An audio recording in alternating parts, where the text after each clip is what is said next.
sélection de certains morceaux notables. Tous les dérivés de Never Say Never Again sont des pièces très mélodiques et bien ancrées dans le film. Par exemple, si l'on écoute Prologue Hunter 007 quand Bond arrive au centre de remise en forme, Diner with 007 quand la charmante masseuse va prendre une collation avec Bond, ou encore Bond Returns Home quand Bond revient à son logement après le casino, on entend des morceaux qui nous déclinent l'instrumental découplé de la chanson-titre avec des interprétations simples et nostalgiques au piano et à la guitare ou encore au piano, au vibraphone et au sax. Mention spéciale pour le morceau Bond in Retirement, joué à la toute fin du film, où la superbe orchestration avec plusieurs saxes de différentes tonalités met en relief le solo de trompette d'Herb Alpert. Le morceau Fatima Blush, A Very Bad Lady est typique du côté jazz à la fois lourd et trop léger sur le ton. Pour moi, on dirait un Disney des années 60, les 101 Dalmatiens ou l'apprenti sorcier par exemple. Cela donne un effet comique voire un peu ringard même pour les années 80. D'ailleurs, seule une petite partie de ce titre a été gardée, le reste ayant été largement tronqué. Ceci est également dû au fait que pas mal de scènes ont été coupées.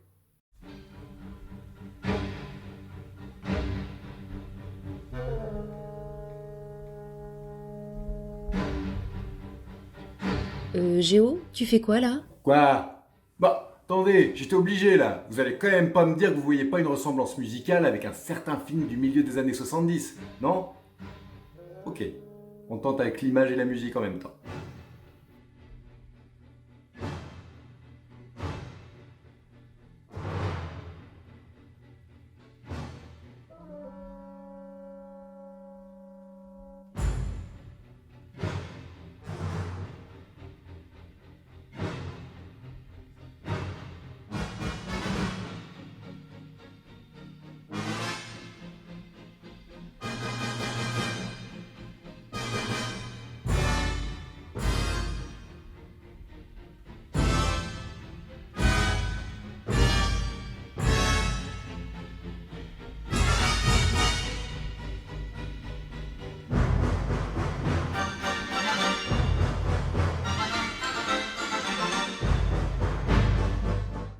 Ben ouais. Thunder of a Nuclear Missile, le morceau où Jack Petaki, le frère de Domino, fait le nécessaire pour que le spectre puisse dérober des ogives nucléaires, est assez intéressant. On n'est pas sur une ambiance jazzy comme l'est la majorité de la BO, et Michel Legrand a réussi à créer une ambiance angoissante avec une atmosphère tout en tension. Bon, par contre, là, on est un peu sur du remake de la musique de Jaws, Les Dents de la Mer. Malgré tout, on retrouve une certaine ambiance bondienne et ça fait du bien au film. À l'arrivée de Bond aux Bahamas, on entend un morceau très authentique, mais qui sonne aussi un peu décalé, voire amusant dans le film. On y entend la basse, la batterie, la guitare sèche, le piano, mais aussi beaucoup de percussions dont le fameux steel drum ou encore pan, cet instrument aux sonorités très caribéennes joué par un steel band.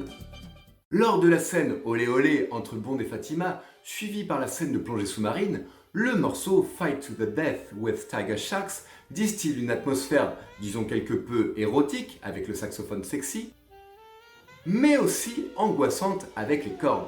Les cuivres rejoignent l'ensemble pour amplifier le malaise, et lorsque l'on se rend compte que Bond est pris au piège, la tension est à son comble, accentuée par des vocaux angoissants. Le thème aux cordes change, les cuivres pétaradants arrivent, et on entend un thème soulignant très bien l'action et le côté effrayant de la scène. On ne peut pas parler de Jamais plus jamais sans évoquer la scène mythique du tango, ainsi que la composition majestueuse de Michel Legrand. Les acteurs y exécutent une danse superbement maîtrisée, le tout parfaitement mis en valeur par le morceau Tango to the Death. C'est d'ailleurs pendant cette scène que l'on voit Barbara Carrera, alias Fatima Blush, se lâcher en descendant les escaliers d'une manière dont elle seule a le secret. C'est très savoureux, oui. Alors que le corps de Nicole vient d'être découvert sur un thème dramatique, la contrebasse part en walking bass, les percussions sont frappées à un rythme effréné, les cuivres s'envolent et on entend un thème extrêmement jazzy. Thème qui casse le côté sérieux et dramatique. Certains aiment ce côté cool et léger, d'autres le condamnent. Ce thème décontracté, que l'on retrouve quelques instants plus tard lors de la superbe course-poursuite, aurait tout aussi bien eu sa place dans un film plus léger avec Louis de Funès, ou encore un OSS 117 de Michel Hazanavicius. Il s'agit de nouveau d'un bel exemple de la partition jazz décalée Que nous propose Michel Legrand tout au long du film? Dans cette bande originale, il y a beaucoup de morceaux différents, et la majorité mériterait d'être analysée. On peut citer notamment Bondel Domino, Jalousie, Une chanson d'amour, Tears of Allah, Fight to the Death, et aussi la musique où Bond s'échappe à cheval en sauvant Domino. Une partition où le côté trop dansant et les cuivres sont trop mis en avant par rapport à la scène. Et pourtant, ce n'était pas ce morceau-là que Michel Legrand avait composé à l'origine pour cette scène. C'est le réalisateur Irving Keschner qui l'a placé ici. Géo? Oui, je sais. Je fais une micro-analyse, j'avais dit que j'ai raté pour les analyses. Tu le reconnais? Oui. Bref, tant de morceaux variés que je vous invite à écouter pour vous faire votre propre opinion. Michel Legrand écrivit la musique entre les mois de juin et juillet 1983. Les enregistrements se firent au Olympic Studios lors de la première semaine d'août 1983. D'ordinaire, Legrand composait et orchestrait toutes ses compositions lui-même. Mais cette fois-ci, il partagea la tâche de chef d'orchestre avec son collaborateur Armand Midginani. Ceci est probablement dû à la fatigue accumulée suite à son travail sur Yentl, mais également au fait d'avoir enchaîné les deux projets. Un collaborateur se souviendra, il était juste trop fatigué pour s'impliquer avec le même enthousiasme avec lequel il travaille habituellement sur chacun de ses projets. Malheureusement, cela s'en ressent sur les temps forts du film et ils ne ressortent pas de manière aussi puissante qu'ils auraient dû avec la musique de Michel. Legrand dirigera le London Symphonic Orchestra, puis un orchestre freelance comprenant à peu près 90 musiciens pendant 4 jours. Lani Hall enregistrera Never Say Never Again le 19 et le 23 août 1983 au A&M Records à Los Angeles, produite par son mari Herb Alpert, qui en profitera pour jouer son improvisation à la trompette.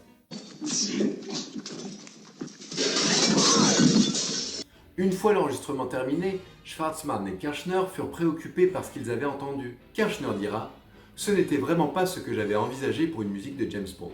Pour moi, ça ne fonctionnait pas. Bien entendu, nous ne pouvions pas refaire la musique, donc j'ai déplacé beaucoup de morceaux par-ci, par-là, partout dans le film. Une pièce qui devait être sur une scène, je l'ai déplacée sur une autre scène. Tiens donc. » Schwartzman demanda expressément à Michel Legrand de revenir sur Londres pour une période de 2 semaines pour réécrire ou refaire la bande originale. Legrand revint seulement pour une journée d'enregistrement le 20 août 1983. La première de Jamais plus jamais eut lieu le 7 octobre 1983 à Los Angeles et la première européenne eut lieu à Monte-Carlo le 17 novembre avec toute la famille royale. Lani Hall a même interprété le titre en live pendant le dîner d'après-projection. Les critiques ne furent pas très élogieuses avec la musique. Hollywood Reporter, par exemple, dira une bande originale grandiloquente composée par Michel Legrand. Variety dira la chanson-titre est quelconque, tout comme l'est la faiblarde bande originale de Michel Legrand. Hartford Courant commentera l'ersatz de jazz aux accents français de Michel Legrand est loin d'être suffisant. Jamais plus jamais fut le premier film de Bond où aucun album ne parut, que ce soit aux États-Unis ou en Europe, après la sortie du film. En 1983, seul le label japonais Seven Seas proposa un album de 42 minutes. Ce n'est qu'en 1995 que le label britannique Silva Screen sortit un CD de 62 minutes sur lequel on peut entendre la majorité de la BO du film, mais aussi des pistes qui ne sont pas entendues lors du montage final. A&M, le label d'Alpert, sortit la chanson-titre en single, mais elle ne réussit pas à atteindre le top 100 au Billboard. Son meilleur classement sera à la 103e place le 22 octobre 1983. Voilà un peu l'histoire et l'analyse de la bande originale de Jamais plus jamais. J'espère que vous l'aurez apprécié. Pour ma part, je vous dis à la prochaine. N'oubliez pas de vous abonner à la chaîne YouTube et à très vite. Ciao!